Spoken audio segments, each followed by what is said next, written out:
آج ہم ایک ایسی شخصیت کی دنیا میں جھانک رہے ہیں جن کے کہے ہوئے جملے آج بھی لاکھوں لوگوں کی زبان پر ہیں، جن کی باتیں دلوں میں اترتی محسوس ہوتی ہیں۔ واصف علی واصف۔ جی ہاں، واصف صاحب، اور ہمارے پاس آپ دیکھیں ان کے بارے میں جاننے کے لیے کافی مواد موجود ہے۔ ان کی زندگی پر لکھی گئی تحریریں ہیں، ان کے اپنے لکھے مضامین، اقوال، پھر ان کے کام پر جو تحقیق ہوئی ہے وہ ہے۔ اچھا۔ کچھ تنقیدی جائزے بھی ہیں، اور سب سے دلچسپ میرے خیال میں ان کے گفتگوؤں کے کچھ ریکارڈ شدہ حصے بھی ہیں جو ان کی سوچ اور شخصیت کی آپ کہہ لیں براہ راست جھلک دیتے ہیں۔ تو آج ہمارا مقصد پھر یہ ہے کہ ان تمام ذرائع کو سامنے رکھتے ہوئے واصف علی واصف صاحب کی زندگی کے اہم پڑاؤ، ان کے لکھنے کا وہ خاص انداز جسے لوگ پہچانتے ہیں، ان کے صوفیانہ اور فلسفیانہ خیالات کی گہرائی جی، اور معاشرے پر ان کے کیا اثرات مرتب ہوئے، ان سب کو سمجھنے کی کوشش کریں۔ یہ کوئی صرف تعریف یا تنقید نہیں ہوگی، بلکہ کوشش ہے کہ ایک غیر جانبدارانہ جائزہ لیا جائے۔ بالکل، ایک متوازن تصویر پیش کرنے کی کوشش کریں گے۔ تو آئیے شروع کرتے ہیں۔ سب سے پہلے بنیادی تعارف سے آغاز کرتے ہیں۔ واصف صاحب 15 جنوری 1929 کو خوشاب، پنجاب میں پیدا ہوئے۔ جی۔ اور ان کا انتقال 18 جنوری 1993 کو لاہور میں ہوا۔ ذرائع یہ بتاتے ہیں کہ ان کا تعلق آوان قبیلے سے تھا اور ان کا شجرہ نسب حضرت علی رضی اللہ تعالیٰ عنہ تک پہنچتا ہے۔ بالکل درست۔ اور ابتدائی تعلیم جو ہے وہ خوشاب میں ہی حاصل کی، پھر وہ جھانگ چلے گئے جہاں اپنے نانا کی سرپرستی میں تعلیم جاری رکھی اور گورنمنٹ کالج جھانگ سے BA وہ بھی فرسٹ ڈویژن میں مکمل کیا۔ اچھا۔ اور یہ بات بھی دلچسپ ہے کہ وہ ایک اچھے طالب علم تو تھے ہی، ساتھ میں زمانہ طالب علمی میں ہاکی کے بہت ہی عمدہ کھلاڑی بھی شمار ہوتے تھے۔ ہاکی کے کھلاڑی بھی؟ یہ تو نئی بات ہے۔ اچھا، پھر وہ لاہور آ گئے، گورنمنٹ کالج سے انگریزی ادب میں MA کیا، لیکن اس سے بھی زیادہ حیران کن بات جو مجھے لگی جی، وہ یہ کہ انہوں نے 1954 میں سول سروس کا امتحان یعنی CSS یا PCS، جی، مقابلے کا امتحان، ہاں، جو پاکستان کی اعلیٰ ترین سرکاری ملازمتوں کے لیے ہوتا ہے، وہ نہ صرف پاس کیا بلکہ سنا ہے اچھی خاصی پوزیشن بھی لی۔ جی، تقریباً 14ویں پوزیشن تھی ان کی۔ مگر پھر بھی سرکاری نوکری نہیں کی۔ یہ فیصلہ تو مطلب اس دور میں تو بہت ہی غیر معمولی سمجھا جاتا ہوگا۔ جی، یہ واقعی ایک غیر معمولی قدم تھا۔ ذرائع بتاتے ہیں اور ان کے قریبی لوگ بھی کہ ان کی طبیعت میں شروع سے ہی ایک درویشی اور قلندری کا رنگ غالب تھا۔ وہ مادی چیزوں یا سرکاری عہدے کے روب و دبدبے سے زیادہ آپ کہہ لیں علم اور روحانیت کی طرف مائل تھے۔ تو اسی لیے پھر انہوں نے وہ راستہ چھوڑ دیا۔ جی بالکل، اسی لیے انہوں نے اعلیٰ سرکاری عہدے کو ٹھکرا کر تدریس جیسے شعبے کو ترجیح دی۔ پہلے کچھ نجی اداروں میں پڑھایا، پھر اپنا تعلیمی ادارہ قائم کیا۔ یہ انتخاب خود ان کی شخصیت اور ان کی ترجیحات کا بڑا واضح عکس ہے۔ تو یہیں سے پھر ان کے وہ پہلو سامنے آنے شروع ہوتے ہیں جن کی وجہ سے لوگ انہیں جانتے ہیں، استاد، مصنف، شاعر اور صوفی دانشور۔ ان کے لکھنے کا انداز سنا ہے بہت مشہور ہوا، جسے بعض لوگ واصفی اسلوب بھی کہتے ہیں۔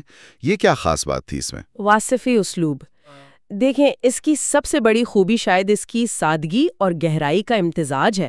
وہ بہت مختصر جملوں میں، جسے ہم افورسٹک سٹائل کہہ سکتے ہیں نا، جی، اقوال زریں جیسا، بالکل اسی انداز میں زندگی کے بڑے بڑے موضوعات جیسے محبت، امید، خوف، خوشی، غم، تقدیر، انسان کا اپنے رب سے تعلق، ان سب پر بات کرتے تھے۔ ان کے جملے بظاہر سادہ لگتے ہیں لیکن وہ آپ کو ایک دم سے سوچنے پر مجبور کر دیتے ہیں۔ گہری بات آسان لفظوں میں۔ جی، شاید یہی وجہ ہے کہ ان کے اقوال جریں اتنے زیادہ مقبول ہوئے، اور آج بھی آپ دیکھیں تو لوگ انہیں کثرت سے کوٹ کرتے ہیں۔ اور ان کی کتاب کرن کرن سورج جو ایسے ہی اقوال پر مبنی ہے، اس کی مقبولیت تو مطلب ایک مثال ہے۔ کئی سال تک وہ سب سے زیادہ فروخت ہونے والی کتاب رہی، ایسا پڑھا میں نے۔ جی بالکل، وہ تو کلاسک بن گئی۔ اور صرف یہی نہیں، ان کی دوسری کتابیں جیسے دل دریا سمندر، قطرہ قطرہ کلزم، حرف حرف حقیقت، جی، یہ بھی بہت مقبول ہوئیں۔ یہ زیادہ تر ان مضامین کے مجموعے ہیں جو وہ روزنامہ نوائے وقت میں ہفتہ وار کالم کی صورت میں لکھتے رہے۔ اچھا، وہ کالم بھی لکھتے تھے؟ جی ہاں، باقاعدگی سے۔ ان کا پہلا کالم محبت کے عنوان سے 1984 میں شائع ہوا اور اس نے ادبی حلقوں میں کافی آپ کہہ لیں ہلچل مچا دی تھی۔ لوگ ہر ہفتے ان کے کالم کا انتظار کرتے تھے۔ لکھنے کے علاوہ شاعری کا بھی ذکر ملتا ہے؟ جی، انہوں نے اردو اور پنجابی دونوں زبانوں میں شاعری کی. خاص طور پر ان کا نعتیہ کلام بہت پسند کیا گیا. ان کی شاعری میں بھی آپ کو وہی گہرائی اور روحانی رنگ ملے گا جو ان کی نثر کی پہچان ہے. تو یہ کہنا غلط نہیں ہوگا کہ وہ اردو ادب میں غالباً سب سے زیادہ کوٹ کیے جانے والے مصنفین میں سے ہیں. بلا شبہ ان کا لکھا ہوا تو جیسے ضرب المثل بن جاتا تھا. بہت اثر تھا ان کے لفظوں میں. مناسب ہوگا. اس میں بنیادی طور پر 3 چیزیں ملتی ہیں.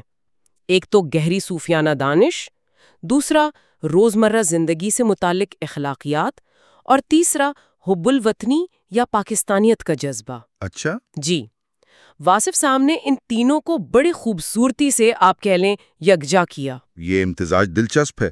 تصوف اور پاکستانیت کو ملانا، اس کی کوئی خاص وجہ تھی؟ ذرائع کے مطابق واصف صاحب کا ماننا تھا کہ تصوف یعنی روحانی پاکیزگی اور اللہ سے براہ راست تعلق قائم کرنے کا جو اسلامی طریقہ ہے وہ کوئی دنیا سے لا تعلقی کا نام نہیں ہے. ان کی تعلیمات کی بنیاد شریعت پر تھی، یعنی قرآن و حدیث پر، اور وہ اسے عملی زندگی سے جوڑتے تھے، حتیٰ کہ قومی زندگی سے بھی. وہ سمجھتے تھے کہ ایک سچا مسلمان اور صوفی جو ہے وہ اپنے ملک سے بھی گہری محبت رکھتا ہے اور اس کی بہتری کے لیے کوشش کرتا ہے. اچھا، ان کی مشہور گفتگو کی محفلوں کا بھی بہت ذکر آتا ہے. یہ کیسی نشستیں ہوتی تھیں؟ جی، یہ لاہور میں ان کے گھر پر یا کچھ مخصوص مقامات پر منعقد ہوتی تھیں. ان کی خاص بات یہ تھی کہ ان کا کوئی پہلے سے طے شدہ موضوع نہیں ہوتا تھا. اوہ، تو پھر کیا ہوتا تھا؟ بس مختلف شعبہ ہائے زندگی سے تعلق رکھنے والے لوگ آتے تھے. اپنے ذہن میں جو بھی سوالات ہوتے تھے، چاہے وہ روحانی ہوں، ذاتی، سماجی، علمی، وہ پوچھتے تھے اور واصف صاحب ان کے جوابات دیتے تھے. اچھا. یہ سوال جواب ریکارڈ بھی کیے جاتے تھے اور بعد میں کئی کتابوں کی صورت میں شائع ہوئے، جیسے وہ گفتگو سیریز کی کتابیں ہیں. بغیر کسی طے شدہ موضوع کے گفتگو کرنا اور ہر طرح کے سوال کا جواب دینا، اس کے لیے تو بڑا علم اور حاضر جوابی چاہیے ہوتی ہوگی. یقیناً. اور ان گفتگوؤں سے ان کی فکر کے کئی اہم پہلو سامنے آتے ہیں. مثلاً علم اور عمل کے تعلق پر وہ بہت زور دیتے تھے. جی. ایک ریکارڈ شدہ گفتگو میں جب ان سے پوچھا گیا کہ تصوف میں پہلا قدم یا پہلا عمل کیا ہے، تو انہوں نے بڑا پرمغز جواب دیا کہ پہلا عمل ہے خود سچا ہو جانا. خود سچا ہو جانا. جی، کیونکہ جب انسان اندر سے سچا ہو جاتا ہے تو اسے حق اور باطل میں تمیز کرنے کی صلاحیت یعنی فرقان عطا ہو جاتی ہے. سچائی ہی ان کے نزدیک معرفت کا دروازہ ہے. گہری بات ہے. اسی طرح پاکستان کے حوالے سے بھی ان کی گفتگوؤں میں کچھ خاص نکات ملتے ہیں شاید.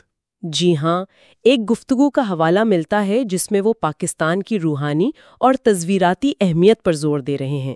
وہ کہتے ہیں کہ شاید ہم پاکستانی خود اپنے ملک کی وہ قدر نہیں سمجھتے جو ہمارا دشمن سمجھتا ہے. اچھا. انہوں نے قیام پاکستان کے وقت جو قربانیاں دی گئیں ان کا ذکر کرتے ہوئے کہا کہ اتنا خون رائیگاں نہیں جاتا. یہ قربانیاں اس ملک کو ایک خاص روحانی تقدس عطا کرتی ہیں. اور وہ دشمن سے کیا مراد لیتے تھے؟ کس دشمن کی بات کر رہے تھے؟ اسی گفتگو میں وہ واضح کرتے ہیں کہ دشمن چاہے وہ ہندو ہو یا یہود، ان کے الفاظ میں وہ پاکستان کی نظریاتی اور روحانی اساس یعنی محبت رسول صلی اللہ علیہ وآلہ وسلم اور اسلامی تشخص کو ختم کرنا چاہتا ہے، کیونکہ یہی اس ملک کی اصل طاقت ہے. یہ ان کا تجزیہ تھا جو ان کی اس گفتگو میں ملتا ہے. یہ تو ان کے افکار کی بات ہوئی. خود ان کی شخصیت کیسی تھی؟ لوگوں سے ملتے جلتے کیسے تھے؟ برتاؤ کیسا تھا؟ ذرائع بتاتے ہیں اور ان سے ملنے والوں کے تاثرات بھی ہیں، کچھ ریکارڈ شدہ حصے بھی، کہ وہ انتہائی سادہ مزاج، بہت نرم گفتگو کرنے والے اور دھیمے انسان تھے. ایک گفتگو میں ان کی آواز کے ٹھہراؤ اور انداز بیان کا ذکر ہے کہ وہ بہت پرکشش تھا، سننے والے بالکل محو ہو جاتے تھے. اچھا. ظاہری طور پر بھی وہ ایک پرکشش شخصیت کے مالک تھے، صاف ستھرا اور نفیس لباس پہنتے تھے. اور ایک استاد کے طور پر انہوں نے اپنا کالج بھی تو قائم کیا تھا، لاہور کالج آف انگلش کے نام سے. وہاں کیسے تھے وہ؟ جی، 1962 میں لاہور میں پرانی انارکلی کے قریب نابھا روڈ پر یہ کالج قائم کیا، اور استاد کے طور پر وہ ایک انتہائی شفیق اور آپ کہہ لیں غیر روایتی استاد تھے. غیر روایتی؟ جی، جیسے قاسم علی شاہ صاحب کے ایک بلاگ میں کچھ دلچسپ واقعات ملتے ہیں. مثلاً ایک مزدور تھا جو پڑھنے کا شوق رکھتا تھا، اسے کلاس میں داخل کر لیا اور وہ بعد میں پڑھ لکھ کر وکیل بنا. واہ. اسی طرح ایک دودھ بیچنے والے نوجوان کو پڑھا کر BA کروایا۔ وہ طالب علم کی لگن دیکھتے تھے، اس کی سماجک حیثیت نہیں۔ یہ تو کمال ہے۔ اور ایک واقعہ حافظ طالب علموں کے بارے میں بھی ہے۔ جی ہاں، ان کے ایک شاگرد ہیں حافظ شفیق الرحمان صاحب۔ وہ ایک یوٹیوب انٹرویو میں بتاتے ہیں کہ جب وہ داخلے کے لیے گئے تو واصف صاحب نے ان سے قرآن پاک سنا۔ سننے کے بعد انہوں نے حافظ صاحب کی فیس واپس کر دی اور کہا کہ ہم حافظوں سے پیسے نہیں لیتے۔ سبحان اللہ! یہ ان کی علم اور اہل علم، خاص طور پر حافظ قرآن سے محبت کا ثبوت ہے۔ ان کی شخصیت کے کچھ اور دلچسپ واقعات بھی سننے کو ملتے ہیں جو شاید ان کے روحانی پہلو کو بھی اجاگر کرتے ہیں، ہے نا؟ بالکل۔ کاشف محمود صاحب کے ساتھ ایک انٹرویو ہے جس میں واصف صاحب کے ایک دیرینہ ساتھی ہیں عنایت صاحب، وہ ایک بڑا عجیب واقعہ سناتے ہیں۔ جی۔ وہ کہتے ہیں کہ ایک دن واصف صاحب نے انہیں اپنی موٹر سائیکل پر بٹھایا اور لاہور سے چل پڑے۔ کوئی منصوبہ نہیں، کوئی منزل متعین نہیں، بس چلتے گئے اور 7 دن تک پنجاب کے مختلف شہروں میں جو مشہور صوفیہ کے مزارات ہیں ان کی زیارت کرتے رہے اور 7 دن بعد واپس لاہور آ گئے۔ 7 دن بغیر کسی منصوبے کے؟ جی، یہ ان کی قلندرانہ طبیعت اور شاید روحانی واردات کی طرف اشارہ کرتا ہے۔ اور ایک پیشگوئی والا واقعہ بھی ہے شاید۔ جی، اسی انٹرویو میں کاشف محمود صاحب خود ایک واقعہ سناتے ہیں کہ ایک بار واصف صاحب نے ایک عام سے نظر آنے والے شخص کو چنے کھلائے اور پھر کہا کہ یہ شخص کل شاہی محل میں کھانا کھائے گا۔ سننے والوں کو بہت حیرت ہوئی۔ بعد میں معلوم ہوا کہ وہ شخص راتوں رات نگران وزیر اعظم نامزد ہو گیا اور اگلے دن واقعی اس نے شاہی محل، اب اس سے مراد گورنر ہاؤس ہے یا ایوان صدر، وہاں کھانا کھایا۔ یہ تو بڑی عجیب بات ہے۔ جی، یہ واقعات ان کی روحانی بصیرت کی طرف اشارہ کرتے ہیں، جیسا کہ ان کے ماننے والے بیان کرتے ہیں۔ ان تمام باتوں کی روشنی میں اب یہ سمجھ آتا ہے کہ کیوں بعض لوگ انہیں پاکستان کا مسلح یعنی ریفارمسٹ کہتے ہیں اور ان کے کام کو علامہ اقبال کے فکر تسلسل میں دیکھتے ہیں، خاص طور پر قوم کو بیدار کرنے کے حوالے سے۔ یقیناً ان کا اثر بہت گہرا اور دیرپا ثابت ہوا ہے۔ ان کی زندگی اور کام پر کئی جامعات میں MPhil اور PhD کی سطح تک تحقیقی مقالے لکھے جا چکے ہیں۔ ان کے اقوال آج بھی آپ دیکھیں سوشل میڈیا پر، گفتگوؤں میں، تحریروں میں زندہ ہیں اور لوگوں کو متاثر کرتے ہیں۔ لیکن تصویر کا ایک دوسرا رخ بھی ہوتا ہے، جیسا کہ اکثر بڑی شخصیات کے ساتھ ہوتا ہے۔ ان کے حوالے سے کچھ تنقیدی باتیں بھی سامنے آئی ہیں، خاص طور پر ان کے کچھ قریبی سمجھے جانے والے لوگوں کے حوالے سے۔ جی، اس سلسلے میں عائشہ صدیقہ صاحبہ کا ایک مضمون قابل ذکر ہے جو انہوں نے بانو قدسیہ صاحبہ کی وفات پر لکھا تھا۔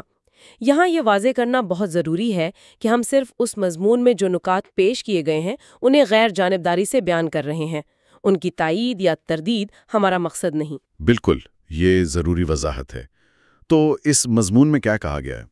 مضمون نگار کا موقف یہ ہے کہ اشفاق احمد صاحب اور بانو قدسیہ صاحبہ جو واصف صاحب کے حلقہ ارادت میں شامل سمجھے جاتے تھے، انہوں نے مبینہ طور پر 1980 کی دہائی میں جنرل ضیاء الحق کے دور حکومت میں ریاستی سرپرستی میں ایک خاص قسم کے سماجی اور ثقافتی بیانیے کو فروغ دینے کی کوشش کی۔ اچھا۔ مضمون کے مطابق اس کوشش میں انہوں نے واصف علی واصف صاحب کے صوفیانہ اور قوم پرستانہ فلسفے سے بھی استفادہ کیا اور اسے ایک خاص شکل دے کر پیش کیا جسے مضمون نگار بابا کلچر کہتی ہیں۔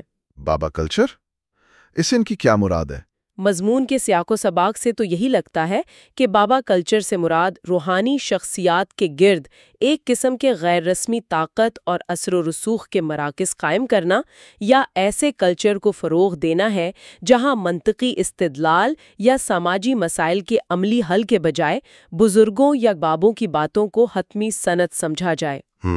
مضمون نگار کا دعویٰ ہے کہ اشفاق احمد اور بانو قدسیہ نے مبینہ طور پر اس کلچر کو فروغ دینے میں کردار ادا کیا اور اس کے لیے واصف صاحب کے افکار کو بھی استعمال کیا، جبکہ وہ خود مضمون نگار کے مطابق طاقت اور اثر و رسوخ کے حصول میں دلچسپی رکھتے تھے۔ یہ مضمون نگار کا نقطۂ نظر ہے۔ یہ تو ایک کافی سنگین الزام ہے۔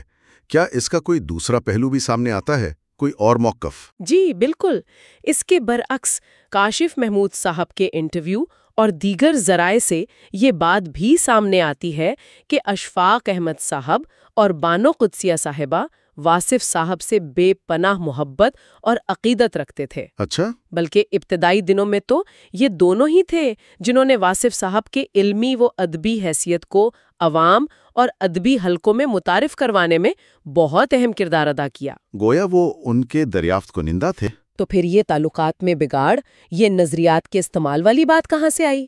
یہ تضاد کیسے؟ اسی انٹرویو میں ذکر ہے کہ درمیان میں کچھ عرصے کے لیے تعلقات میں کسی وجہ سے سرد مہری ضرور پیدا ہوئی تھی۔ یہ بات درست ہے، لیکن اہم بات یہ ہے کہ واصف صاحب کی زندگی کے آخری ایام میں جب وہ علیل تھے، اشفاق احمد صاحب اور بانو قدسیہ صاحبہ دونوں ان کے پاس حاضر ہوئے۔ جی، اپنی غلطیوں یا کوتاہیوں کی معافی مانگی، جسے واصف صاحب نے کھلے دل سے قبول کر لیا۔ اچھا، معافی قبول ہو گئی تھی؟ جی بالکل، اور واصف صاحب کا ان کے بارے میں کیا خیال تھا یہ بھی اہم ہے۔ ہاں، کیا کہا انہوں نے؟ انٹرویو کے مطابق واصف صاحب نے خود ان دونوں کے بارے میں یہ خوبصورت جملہ کہا کہ ان کا انجام اچھا ہوا کیونکہ ان کا آغاز اچھا تھا۔ اس سے ظاہر ہوتا ہے کہ واصف صاحب نے انہیں معاف کر دیا تھا اور ان کی نیت اور محبت پر اعتماد کا اظہار کیا۔ بعد میں بھی اشفاق احمد صاحب اور بانو قدسیہ صاحبہ نے مختلف فورمز پر سیمینارز میں واصف صاحب کی عظمت اور ان سے اپنی عقیدت کا برملا اعتراف کیا۔ تو یہ معاملہ تو پھر کافی پیچیدہ ہے۔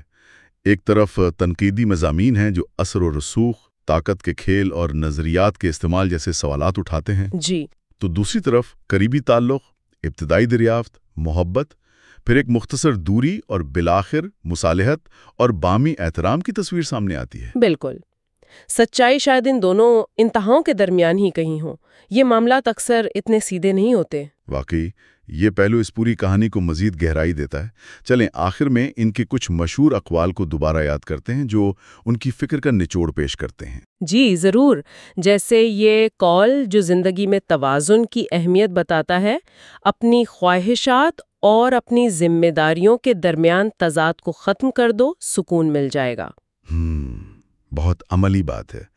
یا باطن کی روشنی پر زور دیتا یہ جملہ، جس کے دل میں روشنی نہ ہو اسے چراغان سے کیا حاصل؟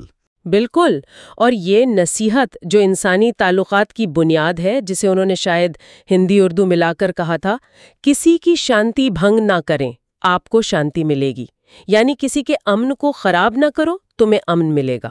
اور تقدیر پر راضی رہنے کا درس، خوش نصیب انسان وہ ہے جو اپنے نصیب پر خوش رہے۔ اور یہ بہت اہم نفسیاتی نکتہ، پریشانی حالات سے نہیں، خیالات سے پیدا ہوتی ہے۔ کیا بات ہے!